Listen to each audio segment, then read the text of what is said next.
I'm Susan, and welcome to Content Marketing for Startups. Today, we're going to talk about content marketing and how and if startups can use it to grow. Ready? All right, party time. First, a little bit about me. My name is Susan, as I mentioned. I have done content and email marketing at I Will Teach You to Be Rich, AppSumo, Inside Facebook, and other places, also working with many companies in the 500 portfolio. Here's how you can reach me by email anytime, susan@500.co, on Twitter at SusanFSue, my Facebook, you can find me there, and LinkedIn, I highly recommend if you want to connect with me, then it's a good way to mine my contacts. In this webinar, I'm going to go over what content marketing is, some essential do's and don'ts, and a few secrets for getting more out of the content you create, not creating more content. And at the very end of this webinar, I'm going to share 17 content ideas that I came up with in a grand total of less than 10 minutes. And you can too, I'll show you how. And you can also steal those straight from these slides in case you don't feel like doing your own. But first, reality check. So why am I showing you guys this slide? Well, this slide to me is why content marketing matters. How many of you know what this is showing? Raise your hand silently at your desk, probably all of you. This is obviously the Facebook news feed with a heat map showing where our attention goes when we hit the news feed. As you can see, this is really important context for why content marketing matters because it shows that our attention doesn't go to the ads in the sidebar, aka the ad zone, against which we now have already permanent banner blindness. In fact, our attention, the heat map shows that our attention goes to the news feed itself.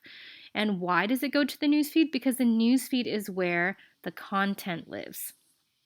So we are naturally repelled from ads and we're naturally attracted to content on the web. Here's another cool heat map that I really like. It's a little bit hard to see what it is, so I'll just explain. You can probably see that it's 3 columns. Now, what these 3 columns are, they are 3 instances of a regular newsletter that's sent out to email subscribers. So that's each column represents a different newsletter. They kind of put them all onto one image to show the comparison.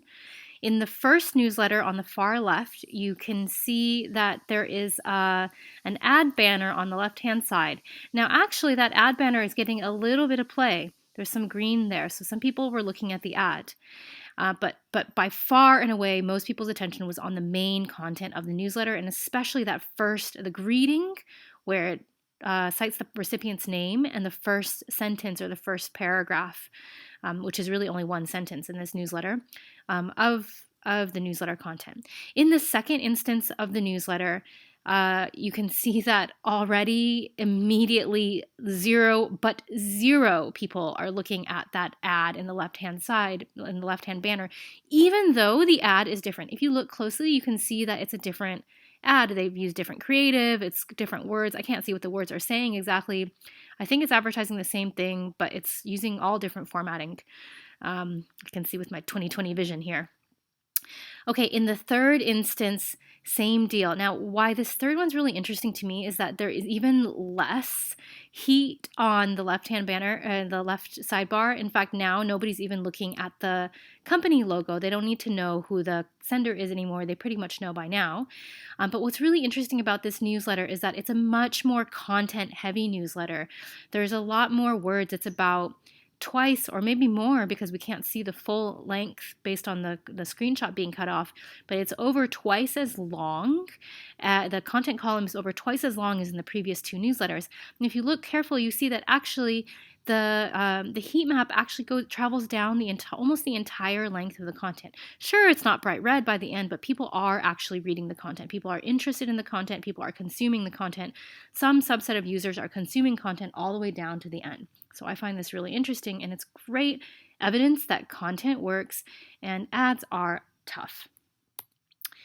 In the next screenshot on this same slide here, it's actually a screenshot of the Virgin Megastore homepage, which is pretty fascinating because it's their homepage, and you can see where people are looking but they've decided to put a big banner right front and center in the most prime real estate of their homepage for a sale. Virgin sale, you can kind of see it's grayed out, but you can still see that it's a big red banner. It's red and it says sale in capital letters. How could people not look at something that's bright red and says sale? And yet, because it looks exactly like an advertising banner, because it essentially is an advertising banner, it is completely ignored. And that, my friends, is the core essence of the problem we have of banner blindness. And banner blindness is why content marketing matters. Okay, so what is content marketing?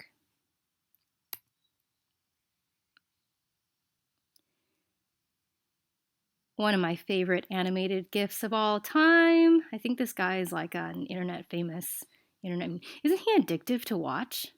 Look at those words coming out of his mouth. It's amazing. All right. So actually, there is no such thing as free traffic. You either pay with money or with time. Content marketing is can be a super effective alternative to spending money, aka paid acquisition to get users, because it works for both lead acquisition and also for lead nurturing once you've acquired the leads. But it takes a lot of time. By the way, ads take a lot of time too. They're not all just fully automated. So what is content marketing? Content marketing is content ... plus distribution. Content marketing isn't just about the content. Once you have created great, shareable, market-directed content, you're halfway or maybe even less than halfway there. Sorry, bad news, but reality.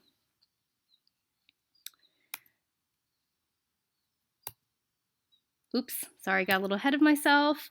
The second half of content marketing is marketing. How you distribute your content will greatly affect its effectiveness for you. So in the beginning, as you're getting started and still figuring out your formula for creating great content, think of this content and distribution. Think of content versus distribution, or not versus, content and distribution, as a 50-50 split. 50% of your energy goes into creating really good content, and then the other 50% goes into distributing and amplifying it. As you figure out your content formula and figure out what works and gets better, and as you get better and better at making it, this ratio should skew more and more towards distribution. You automate the content creation, and eventually you can automate the distribution too, but put a lot of care into the distribution is my main point here. Okay, on this next slide, I want to just share with you guys a few examples of the many types of content you can use for content marketing. Everybody knows about blog posts, but what else is there? In fact, a lot of times when we think of content marketing, it's synonymous with blog posts, but there's so much more out there. So let's go through these. Blog post, a video, infographics, which can be featured in blog posts but can also live separately from blog posts, a webinar, like what I'm doing right now, a web series or show distributed on YouTube or whatever channel you'd like, maybe even just on your blog, the key being that it's a series, so there's recurrence, a slide deck, like the slide deck that goes along with this webinar that you're watching right now, a course, an online course like what's distributed on Udemy. By the way, a lot of those courses are free, which is great content marketing. Even paid ones can be great content marketing too. A podcast, a research report, a white paper, which is more kind of like a state of the industry type of report, a case study, which we do a lot with 500 companies for the 500 blog, your own magazine. So publishing your own magazine, man, that is really badass content marketing. You own it 100%. It's your own channel and it's your own content. You can even advertise in your own magazine or your own book. Now, I just want to comment a little bit on these last two.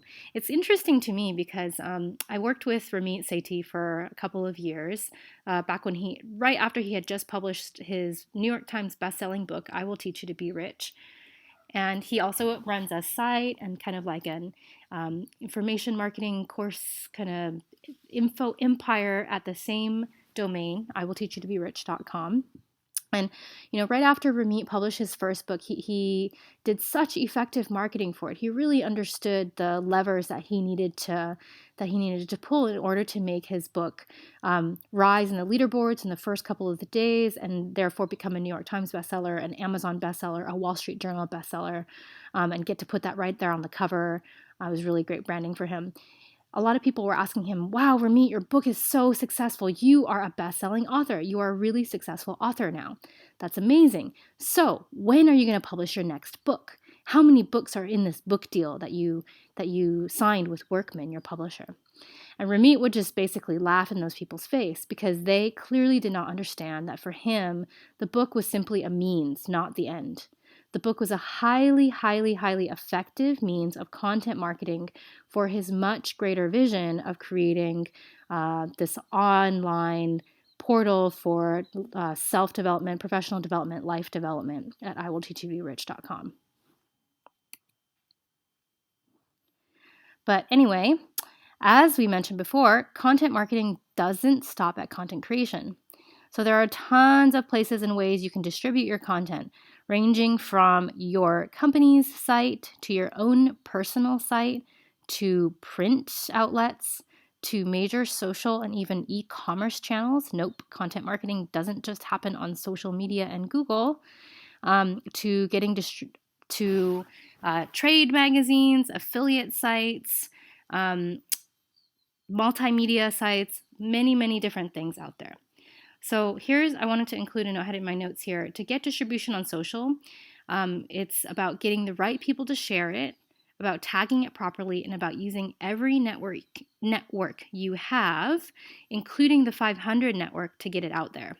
And it's very, very important. Everybody listen up. It's very important to share the same content multiple times, as most people miss what you share the first time around. As an example, the average Facebook newsfeed penetration for a personal post, not a page post, but a personal post, is less than 5% of your overall network.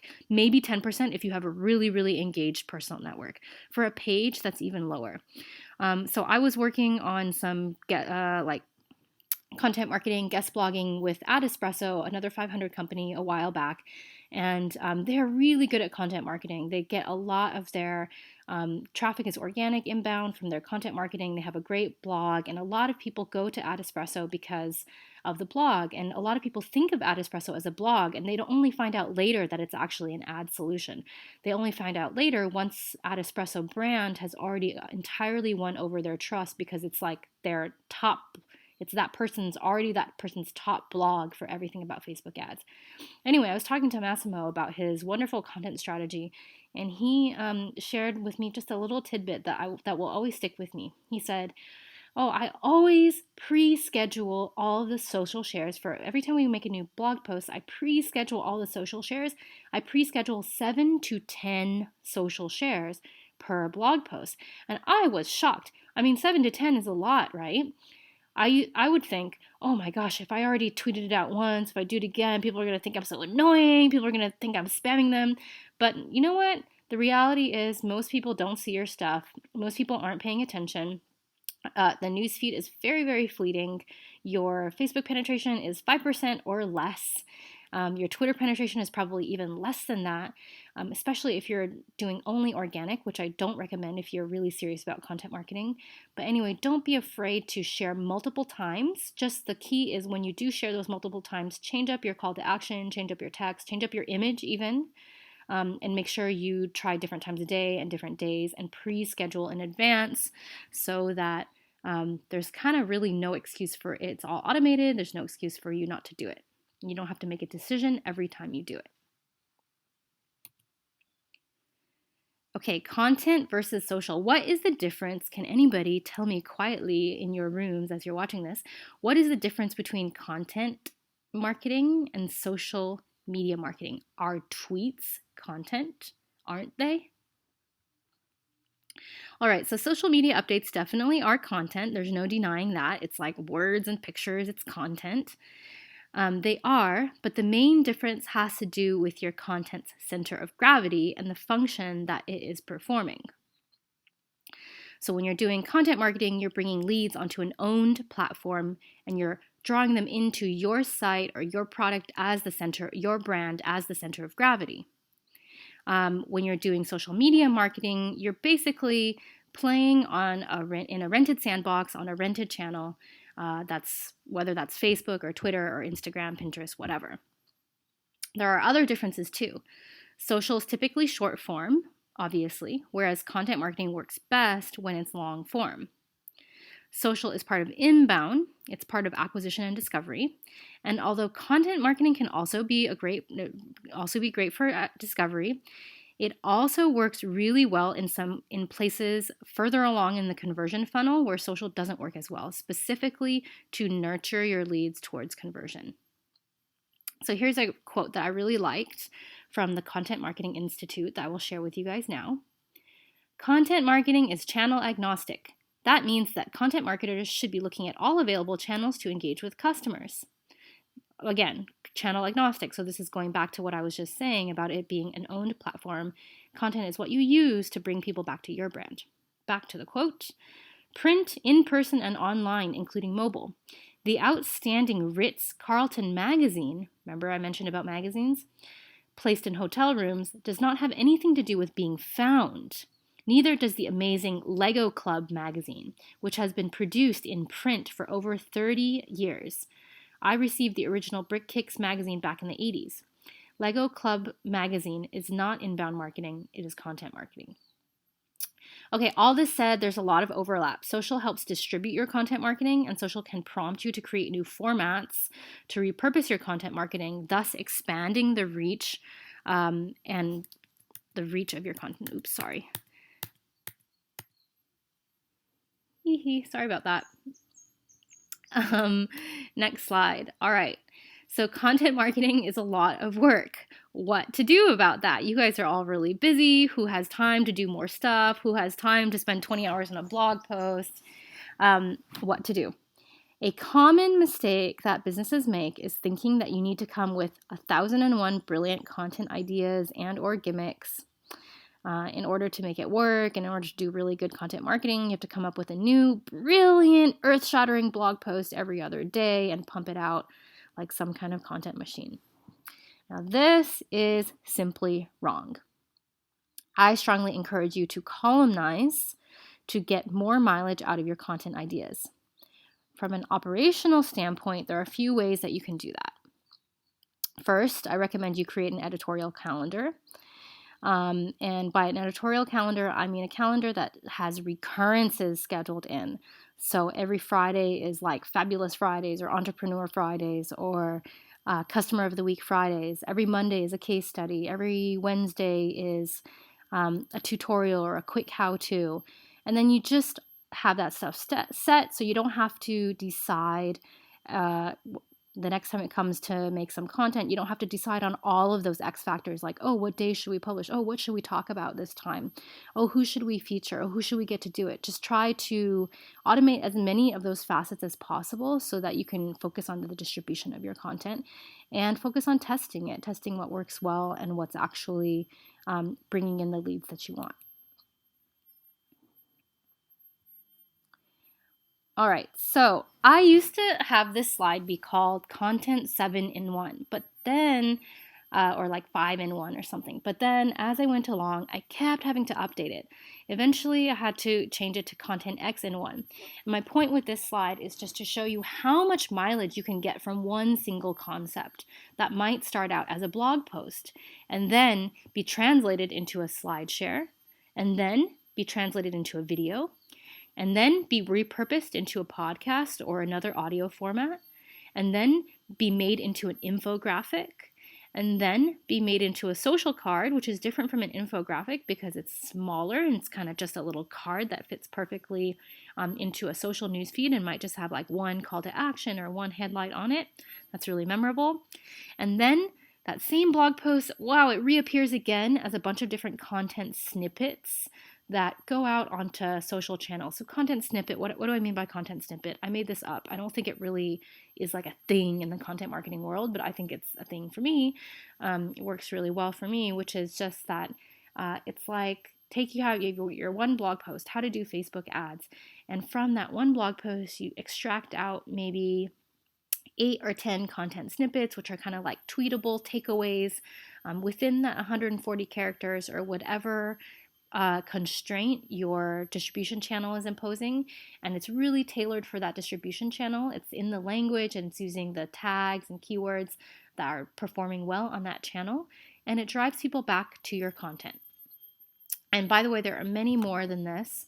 You, I'm sure, can think of a lot that have to do with your own particular brand or your own particular market. You could even do trade magazines, again, white papers, like author research data or just a table or graph. All of that stuff can just come from that one single concept, that one seed of content that might have started out as a blog post, might have started out as a talk you gave one time, might have even started out as an email that you sent out to people that people got really revved up about.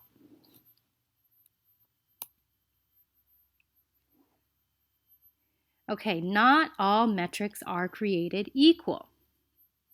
Comments, replies, page views, shares, likes, signups, conversions. I encourage you to measure what matters to you. And key metrics depend on where and how you're using your content marketing. Next, we're going to talk a little bit about sourcing. So, to find your endless source of content ideas that actually perform well for you, it's really quite simple. Just one thing to keep in mind.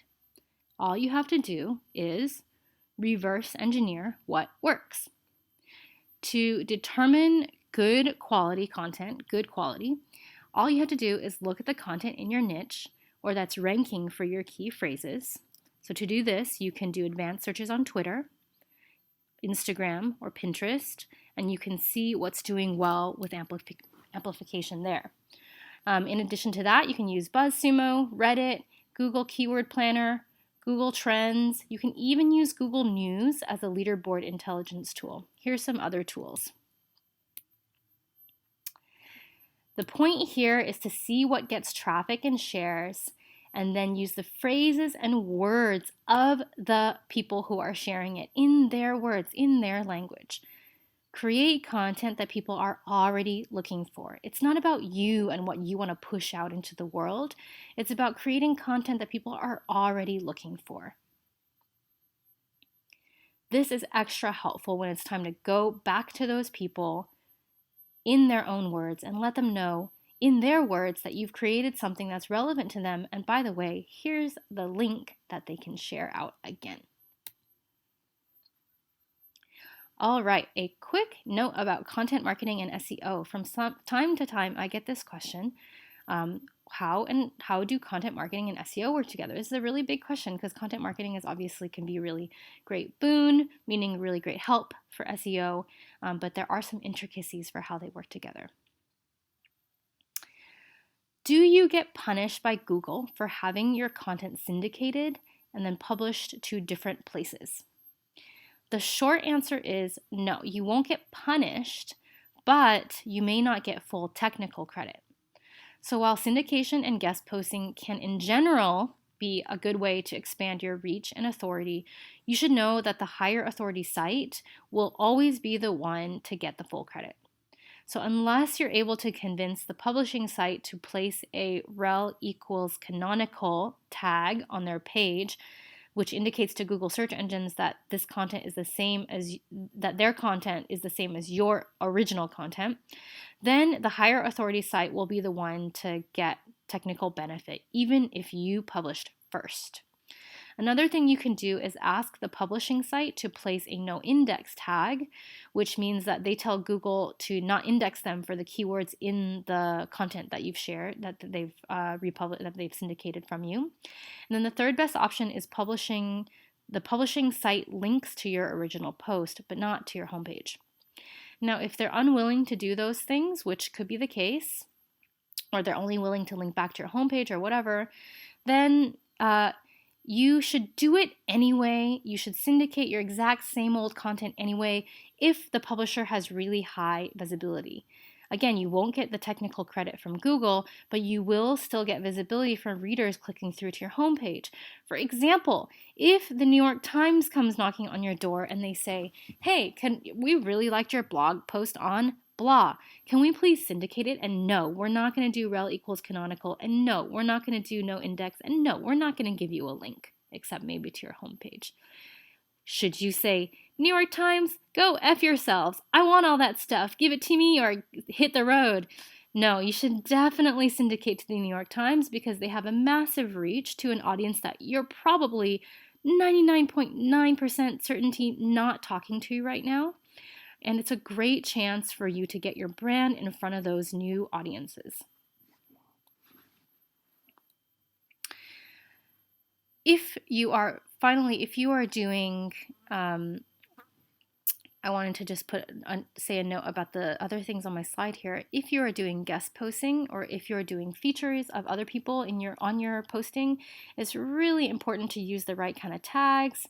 And to use meta tags on your posts, and don't be afraid to link out in your content. Linking out is actually really good for SEO. Some people think that linking out is bad because it's like sending traffic away from your site, but this is not true. Actually, linking out is like telling Google, oh, these are the sites that are relevant, that are in the same category, the same class as my site. So if you link out to a really high authority, high quality site like the New York Times or a particular story that's very relevant to your product or your niche, then it's basically similar to telling Google, yeah, we're in the same boat, me and that New York Times article over there. Okay, so as promised, my 17 content ideas. Thought leadership. This is the thought leadership category. Take a stand on a controversial issue. Make a prediction related to your marketplace. Do a commentary on industry trends. Do a side-by-side, by the way, a commentary on industry trends, that worked really last year, a year and a half ago, we did like a 500 distro, I guess this was almost 2 years ago, 500 distro did a post on the WhatsApp effect and why you shouldn't get distracted by outliers and how zero paid acquisition isn't such a sexy thing to brag about. And that worked really well for us because it was right at the same time that this was becoming an industry trend. WhatsApp was in the news, so it was really good for jumping on top of a trend. So that's just an example of that. Number 4, side-by-side comparison of companies that are in a lateral or complementary category, which is so juicy for keywords and is really great to be able to talk about your vendors or like complementary vendors, because then they'll see that you mention them, or you can let them know that you mention them and ask them to share to their audience, and it's kind of like goodwill all around. It's also great if you want to talk about your competitors because you can basically use your competitor's branded keyword, aka their name, in your content, which is great just in case you can get some search traffic on your competitors' brand names.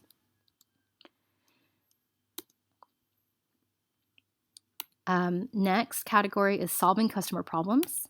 So you could do a how-to, which is pretty basic, pretty standard. Everybody knows about how-tos, and especially if you have a really technical product, or even if it's not very technical, but let's say it's really innovative, even if it's not really innovative, but let's say it's really simple. How-tos are always really great for content. There needs to be more of them. Everything that you want to create a Help Center article about, do that, and then also make a piece of content marketing about it. Make it a little bit more fun and make it into content marketing. And then X in one it. Now X in one is a verb. X in one it and get more mileage. You can do a case study, which we do a lot of at 500, featuring your customers or people in your audience, and then let them know about it so that they know to share with their friends, with their network. People love being interviewed. People love being featured as case studies. And when they are like 110% happy to help you distribute and amplify that content. 7 ways to solve X.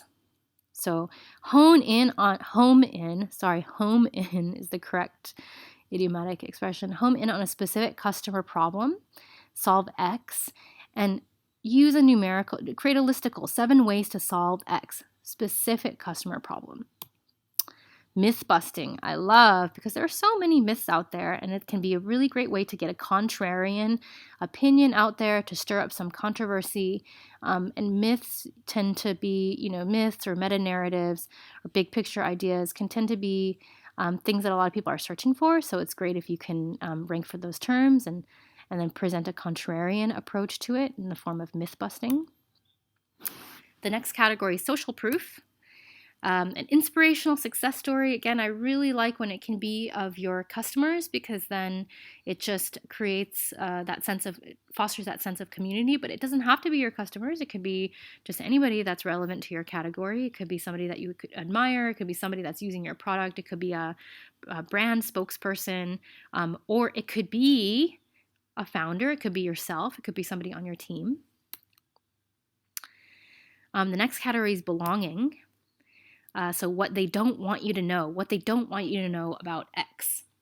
So how does this create belonging? Well, you don't even have to specify who they is, but what they don't want you to know about the beauty industry, what they don't want you to know about Facebook ads, what they don't want you to know about on-demand food delivery. This is like an endless kind of Mad Lib for creating great content. 7 under-the-radar ways to achieve X that we learned from interviewing top performers. 7 under-the-radar ways to get better SEO that we learned from interviewing top performers. 7 under-the-radar ways to optimize Instagram that we learned from interviewing top performers. Under the culture and values category, this is actually really big when you're an early company, because it sets the tone, especially if you're having investors that are kind of stalking you or checking you out. It's really important to have at least a few pieces of content, if not at the very least an about page that specifies your culture and your values. Small town hero story. So this is essentially a content piece about some kind of triumph. So this could be your founder narrative, or if it's not about you as a founder or you guys as a team, it could be you guys as a company. But if it's not about your company or you as a founder, it could be about a customer that has experienced a triumph from humble beginnings. That's why it's called a small town hero story. What we're not. So define whom you are by drawing a circle around what you're not. Featuring the team, you can do this as one big piece featuring the whole team, or you can do individual pieces on the team. And again, here's the thing about measure what matters. This is where measure what matters comes into you.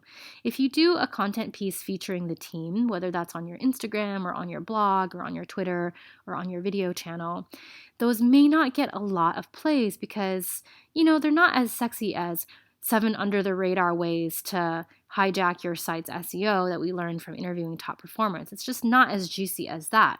However, it plays a really important signaling role, because when people come to your site, let's say future investors or future candidates that may be checking you out because you're recruiting them or whatever, they're going to look at that content. Even if it doesn't get a ton of page views or shares, it's signaling a lot of other stuff about your company, about your culture and your values, as everything does under the culture and values category.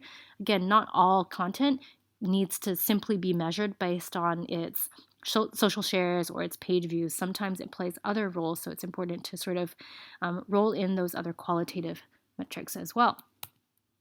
Another culture and values one would be our stand on X. So our stand on the Ellen Pao trial, or our stand on gender equality in tech, or our stand on the water crisis.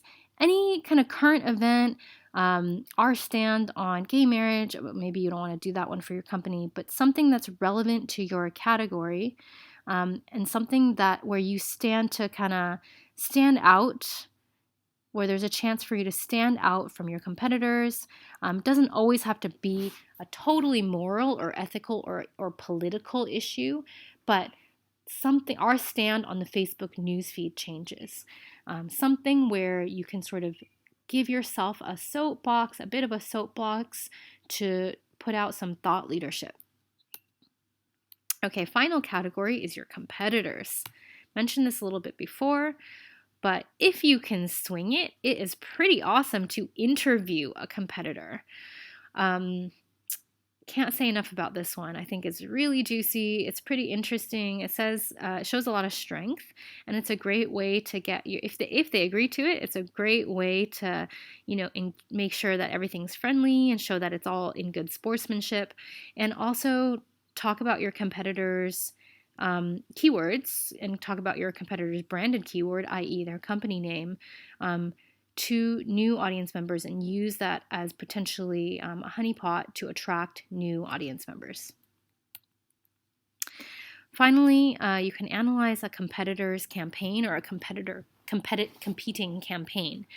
So this one I really like because it's a great way for you. You don't have to be mean about it. It doesn't have to be like a super critical teardown, but just a way to kind of show off how the way that you think, the way that you can do your analysis, the way that your tool can work, your tool or your product, your service can operate. And then also, again, so full of great keywords and great key phrases relevant to your topic that you can throw in there.